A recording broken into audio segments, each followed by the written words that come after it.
की उत्पत्ति शुरू होती है, वहां पर हमें देखना है। अभी मैं बात कर रहा था किसी से, और लेमैन जो जो कि हमें बोलते हैं कि आयुर्वेद धीरे धीरे काम करता है और आयुर्वेद जड़ से रोगों को ठीक करता है।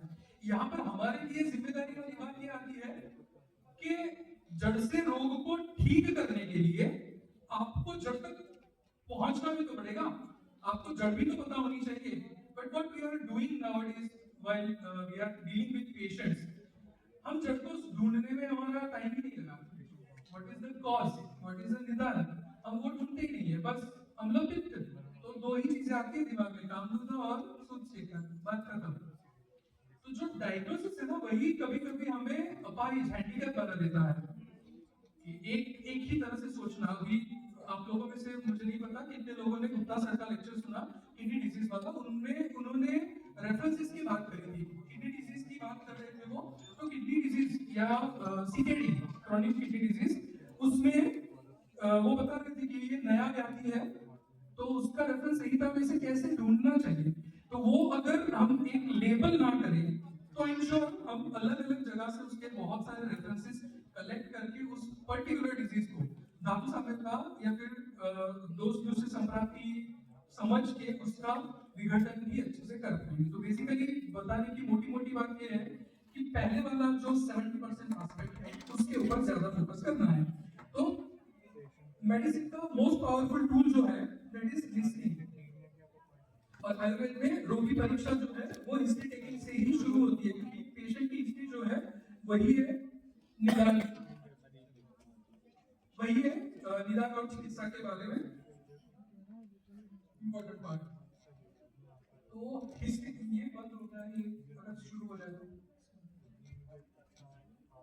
हिस्ट्री टेकिंग आयुर्वेद में क्यों मैटर करता है? पुरुषम पुरुषम वीक्ष्य की हम बात करते हैं, या फिर हम धातु साम्यता की बात करते हैं, तो पहले फर्स्ट ईयर में हम एनाटॉमी या रचना शरीर या क्रिया शरीर समझते हैं। तो फर्स्ट ईयर में हम बेसिकली नॉर्मल जो चीजें हैं उसके बारे में नॉलेज देते हैं। तो साम्यता करने के लिए या आपका टारगेट अचीव करने के लिए टारगेट क्या है या साम्यता क्या है वो जानना पड़ेगा। तो वो अलग अलग लोगों के हिसाब से, वात प्रकृति का धातु साम्यता अलग है, पित्त का अलग, कफ का अलग, और सो ऑन, वन पित्त वन कफ, कफ पित्त, सबका अलग अलग धातु साम्यता होगा, और पर्सन टू पर्सन वो वेरी करेगा। That is why we have quoted पुरुषम पुरुषम वीक्ष्य। सब पेशेंट में, सब पुरुष में सब चीजें अलग अलग तरीके से आएगी। तो प्रकृति और विकृति दोनों को समझने के लिए भी हिस्ट्री टेकिंग ज्यादा इंपॉर्टेंट है। आयुर्वेद जो बात करता है वो डिजीज को ठीक करने की बात नहीं करता। व्याधि परिमोक्ष जो है वो हमारा टारगेट नहीं है। हमारा टारगेट क्या है? धातु साम्य क्रिया तंत्र से इसका प्रयोजन, तो धातु साम्यता करनी है बेसिकली।